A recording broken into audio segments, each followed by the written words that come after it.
Hola, buenos días compañeros, profesor. Nosotros somos el equipo 3 de Ética y Comunicación, conformados por su servidor Sebastián Morales, Melissa Ortiz, Rodrigo Ceguera y Axel Neri. A continuación nosotros hablaremos sobre el problema de la emancipación y de la vida, con los teóricos Carlos Marx, Federico Nietzsche, Martin Heidegger, Max Schiller y el cristianismo. Buena, y ahora hablaremos de Carlos Marx. Carlos Marx nació el 5 de mayo de 1818 y falleció el 14 de marzo de 1883. Fue un filósofo intelectual y militante comunista alemán de origen judío junto a Friedrich Engels. Es el padre del comunismo moderno, del marxismo y del materialismo histórico. Sus escritos más conocidos son El Manifiesto del Partido Comunista, en coautoría con Engels, y El Capital. Y bueno, ahora hablaremos de los fundamentos. ¿Qué es el marxismo? Bueno, el marxismo sustenta la idea de que los hechos económicos constituyen la base de explicación de todo lo humano. Eh, Marx inicia su filosofía con una crítica del idealismo y el materialismo, para la cual se fundamenta en la concepción que tiene el hombre, que tiene del hombre. Para Marx no existe una esencia. En general, el hombre se hace a sí mismo a través de la historia en la sociedad y transformando la naturaleza. Para Carlos Marx, la ética es ideología pura con la única visión de legitimar lo que hay. Según Marx, los seres humanos no necesitan una moral para ver transformar su mundo. Necesitan que se transformen las condiciones de la humanidad en que vive la mayoría víctima de la desigualdad y la injusticia. Por lo tanto, las ideas morales o filosóficas no contribuyen a superar este mundo, más bien lo consagran y lo justifican al no darse cuenta de su procedencia. Marx señaló que la ley y la moral son prejuicios burgueses, derivados de intereses burgueses, con la única y exclusiva intención de perpetuar la riqueza en quien la posee. Los valores morales son los portavoces de los intereses de la clase dominante.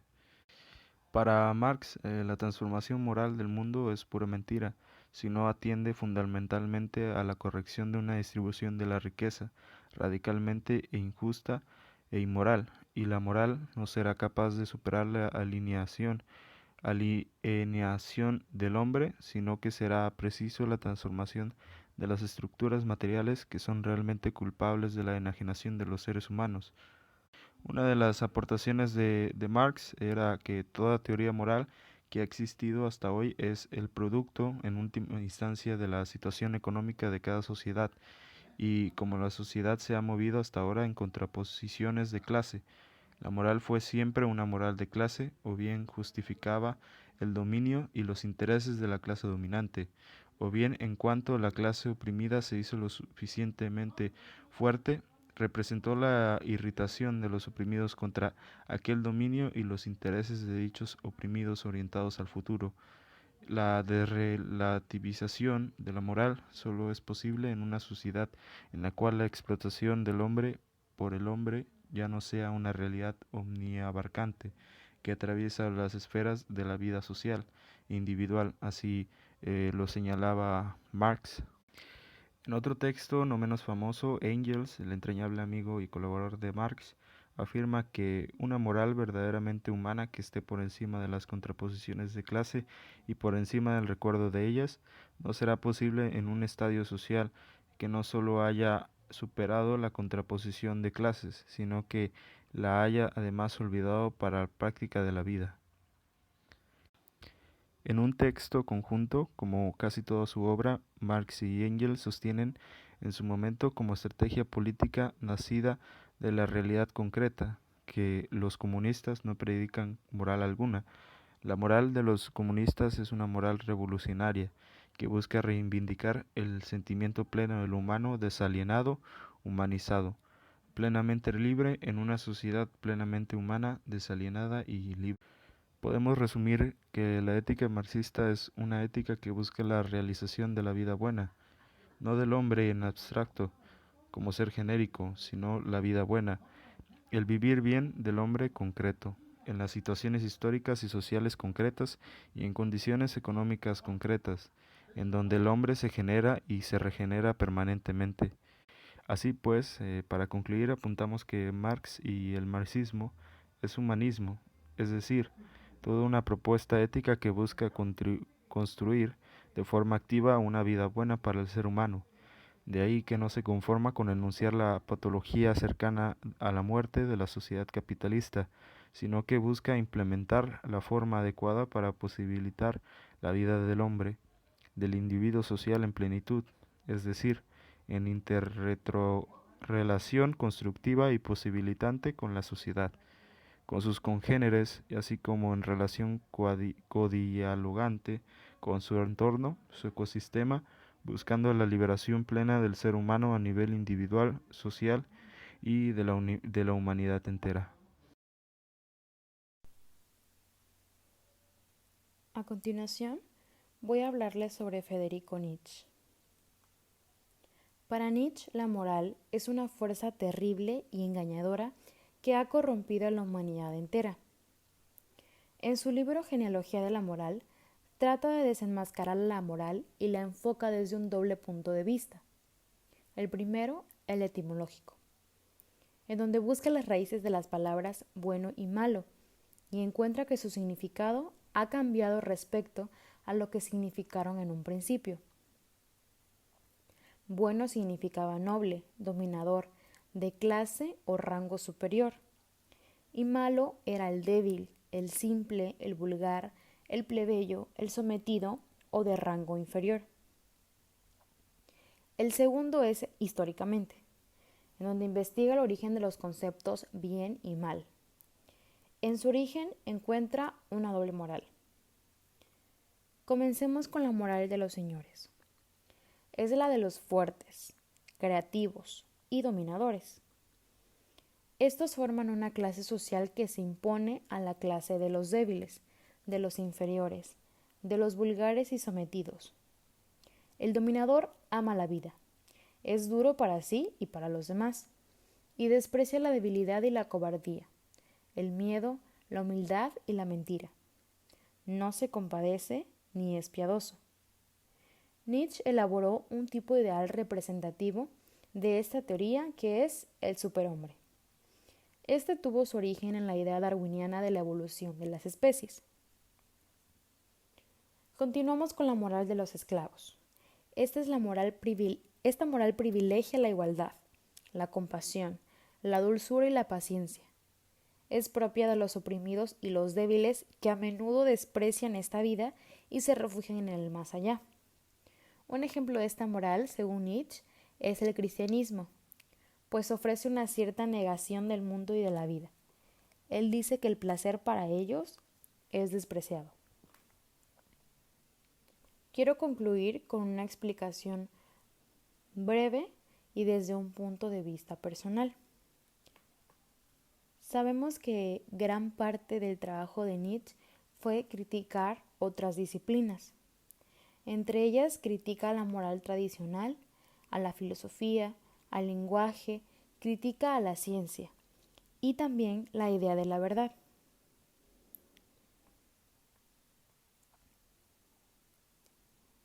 Supongamos que colocamos este número en el piso. Delante de este número ponemos a una persona y del lado opuesto colocamos a otra. Si le preguntamos a la persona de enfrente qué número o qué está viendo, dirá que el número 6. Si por el contrario le preguntamos a la persona del lado opuesto qué está viendo, dirá que el número 9. Esta respuesta nos podrá decir que la verdad es relativa, pues depende desde dónde se vean las cosas. Sin embargo, estas personas están viendo la existencia, y lo que deberíamos observar es la esencia, pues te pongas donde te pongas, verás un número. Lo importante de la vida no es la existencia, sino la esencia. La verdad es la esencia de las cosas. Buscamos la adecuación de la mente con la realidad entre lo que estudias como esencia y lo que descubres como existencia. Abordando la disciplina de la ciencia, Nietzsche piensa que la ciencia es relativa y siempre está cambiando. Por el contrario, como opinión personal, pienso que la ciencia es concreta y específica, siempre sobre una base. La base es fuente de verdad. No podemos progresar sin una base esencial. Tenemos que tener un referente. Martin Heidegger. Martin Heidegger nació en Maastricht, Baden-Württemberg, Alemania, el 26 de septiembre de 1889 y falleció en Friburgo de Brisgovia, Baden-Württemberg, Alemania, el 26 de mayo de 1976. Fue un filósofo alemán y es considerado el pensador y el filósofo más importante del siglo XX, aunque su trabajo influyó sobre todo en la fenomenología y en la filosofía europea contemporánea. Ha tenido igualmente influencia más allá de esta, en campos como la arquitectura, la crítica literaria, la teología y las ciencias cognitivas. ¿Qué decía Martin Heidegger? Heidegger sostiene que el humano mantiene una rotunda relación de copertenencia en su ser, a la vez que coexiste en el estado de ser ahí, ser en el mundo o estar en el mundo, lo cual consiste en desenvolverse en conexión y equilibrio con el entorno en un nivel etéreo y sublime, guiado por los preceptos. ¿Qué aportes hizo Heidegger a la filosofía? El problema de la teología. Heidegger reintrodujo la problemática teológica en la filosofía, como una forma de crítica a un aspecto particular de la metafísica, que él denominó ontoteología. Esta manera de pensar trata de la relación entre el ser y Dios, como primer principio. Heidegger y la ética. El pensamiento ético en Heidegger gira en torno al término griego ethos. Esta es una de las claves de Santi Esteban para reconocer la ética heideggeriana. Con Heidegger, el pensamiento ético parte de la experiencia del claro, donde habita el hombre. Este es el sentido originario de la palabra ethos. ¿Cuál es la corriente de Heidegger? El pensamiento de Heidegger se desarrolla a partir de la discusión con dos corrientes filosóficas, en boga durante las primeras décadas del siglo XX. El neokantismo, centrado en la reflexión acerca de la lógica, la teoría del conocimiento y de los valores, y el vitalismo de Nietzsche, Bergson y Dietl. A continuación les hablaré también sobre Max Scheler. Max Scheler nació en Múnich 22 de agosto de 1874 y falleció en Frankfurt del Meno el 19 de mayo de 1928. Fue un filósofo alemán de gran importancia en el desarrollo de la fenomenología, la ética y la antropología filosófica, además de ser un clásico dentro de la filosofía de la religión. Fue uno de los primeros en señalar el peligro que implicaba para Alemania el advenimiento del nazismo. La ética de Max Scheler. Un aporte fundamental de Scheler ha sido la descripción de la enorme riqueza e importancia ética que posee la vida emocional del hombre, la cual es primaria respecto de otra forma de saber. Así, en esencia y formas de simpatía, en su libro 1913, usa el método de Husserl de la descripción fenomenológica aplicada a las emociones que relacionan a los seres humanos unos con otros y con el mundo de los valores. Especial importancia poseen el amor y el odio como las actitudes radicales para la capacitación de los fenómenos valóricos. Desde este nuevo fundamento se critica el enfoque ético, meramente formal del filósofo alemán Immanuel Kant, y lo cambia por el estudio de los valores en cuanto a contenidos específicos de la ética. Son los que se presentan de un modo directo e inmediato a la persona, y no a la conciencia como sostenía Husserl. Valores. Según Schiller, se presentan objetivamente como estructurados, según dos rasgos fundamentales y exclusivos. 1. La polaridad. Todos los valores se organizan como siendo positivos o negativos, a diferencia de las cosas que solo son positivas. Número 2. La jerarquía. Cada valor hace presente en su percepción que es igual, inferior o superior a otros valores. Esta jerarquía da lugar a una escala de valores que Schiller ordena de menor a mayor en tres grupos. 1. Los valores del agrado, dulce o amargo. 2. Los valores vitales, sano o enfermo. 3. Los valores espirituales. Estos se dividen en 1. Estéticos, bello o feo. 2. Jurídicos, justo o injusto. 3. Intelectuales, verdadero o falso. 4. Valores religiosos, santo o profano. Tipos de saberes. Schiller distingue tres clases de saberes: el inductivo, el de la estructura esencial o el fenomenológico, y el metafísico. El saber inductivo es el de las ciencias positivas. La intención de este saber es el dominio del mundo circundante. Su objeto de estudio es la realidad. El saber de la estructura esencial es el saber que nos permite captar de un modo inmediato el qué de las cosas. El saber metafísico, también llamado saber de salvación, que es la forma más alta de saber, pues se refiere a los más altos valores personales, vale decir, los propios de lo divino. Filosofía de Schiller. Schiller utilizó la fenomenología para estudiar los fenómenos emocionales y sus respectivas intencionalidades, los valores, y a partir de ellos elaboró una muy sólida y original fundamentación personalista de la ética. La realización de los valores se concretiza en modelos humanos, que invitan a su seguimiento. Dichos modelos serían el héroe para los valores vitales, el genio para los valores espirituales y el santo para los valores religiosos. A continuación, mi compañero Axel Neri hablará sobre el cristianismo. La religión implica un vínculo entre el hombre y Dios o dioses. De acuerdo a sus creencias, la persona regirá su comportamiento según a una cierta moral e incurrirá a determinados ritos. Si hablamos de ética, esta cuenta con una gran influencia de la religión, ya que consta de ideas morales y valores de esta, las cuales se caracterizan dependiendo del tipo de religión. A continuación, se analizará un poco sobre la ética cristiana. La ética cristiana radica en realizar buenas obras y hacer el bien, tomando como guía a Jesucristo. El bien o el buen obrar es característico de la persona que, según el cristianismo, es a base a imagen y semejanza de Dios, ya que según los creyentes, Dios hizo al hombre a semejanza de él. La Biblia nos permite ver sus enseñanzas sobre la ética bíblica como una sola unidad. Aún así, con el estudio minucioso, se descubre una gran variedad de temas éticos. Uno de sus principales representantes fue Santo Tomás de Aquino, el cual se caracterizó por estudiar a Aristóteles, en el cual él estudió la relación que existe entre la fe y la razón, la cual, según él, debe ser armoniosa, en el cual la teología versa sobre lo sobrenatural, por lo que no queda a la comprensión humana, por lo que para buscar una solución ante esta se le debe de recurrir ante la fe. En el saber filosófico, estudia lo asequible por la razón y la experiencia.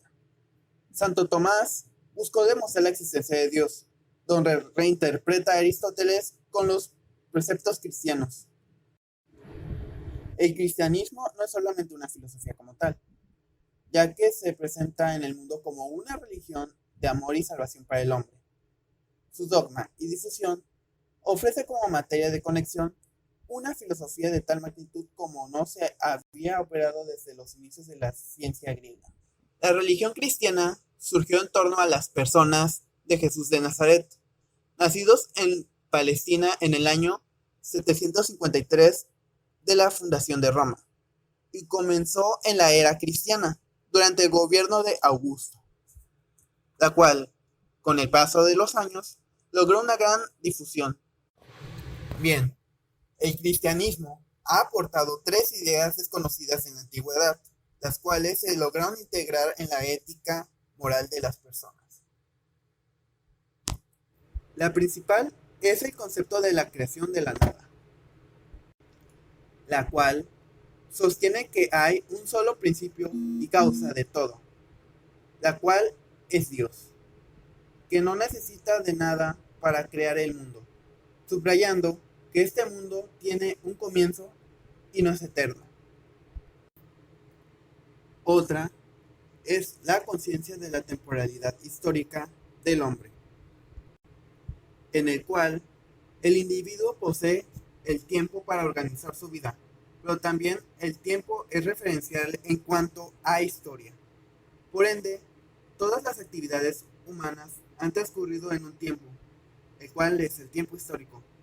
La percepción y el progresivo dominio del tiempo histórico resultan en un objetivo básico para configurar el eje temporal, el cual es referente a una estructura social. También el principio del amor como fundamental norma de la existencia humana. Aquí puede estar relacionado a lo que se le considera como la conciencia moral. El cristianismo reside de herencia judía, ya que ambas vienen de Palestina, por lo cual su conjunto preside a 3 dogmas. El primero es que solo poseen un Dios, creador y rector del mundo, omnipotente, eterno y justo. 2. Ambas poseen la idea del Mesías, el cual es un ser enviado, el cual resulta divino, el cual ha llegado para liberar y redimir al pueblo de Israel ante la resurrección de los muertos. Y el tercero es el concepto de la santidad, el cual resulta la Santísima Trinidad, el Padre, el Hijo y el Espíritu Santo. Otra de las similitudes que posee el cristianismo y el judaísmo es de que a estas se les incorpora la religión en la vida cotidiana y en la educación, el cual resulta de generación en generación. Ambas son precedentes de Palestina, el cual se le considera como el núcleo de las creencias. El otro es que ambas tienen una existencia de leyes, en el cual en el cristianismo serían los 10 mandamientos, los cuales representan a un conjunto de valores. Amarás a Dios sobre todas las cosas. No dirás el nombre de Dios en vano. Santificarás las fiestas honradas a tu padre y a tu madre. No matarás. No cometerás actos impuros. No robarás. No darás falsos testimonios. No consentirás pensamientos ni deseos impuros. No codiciarás los bienes que no te pertenecen, los cuales se les podría considerar como un código de ética. Otra es que la familia es importante, la cual conserva costumbres, tradiciones, cultivos de legitimidad y una comunidad que rige un culto o cierto tipo de creencias, en este caso las cristianas. Ahora se verá parte de la esencia del cristianismo con la moral, los cuales da aportes elementales, los cuales resultan nuevos respecto a Dios, el hombre y el mundo. Los judíos creen en la justicia divina, mientras que el cristianismo reconoce a Dios como amor, el cual perdona a los pecadores. La relación entre Dios y el hombre trae una revaloración de sí mismo. El alma pide ser santificada ante el gran divino. Exige el amor al prójimo como a sí mismo. La voluntad divina se convierte en el móvil del género humano. Se le ve a la educación como una obra de misericordia y el eje en torno al cual se mueve la moral es en donde supera los límites del nacionalismo judío.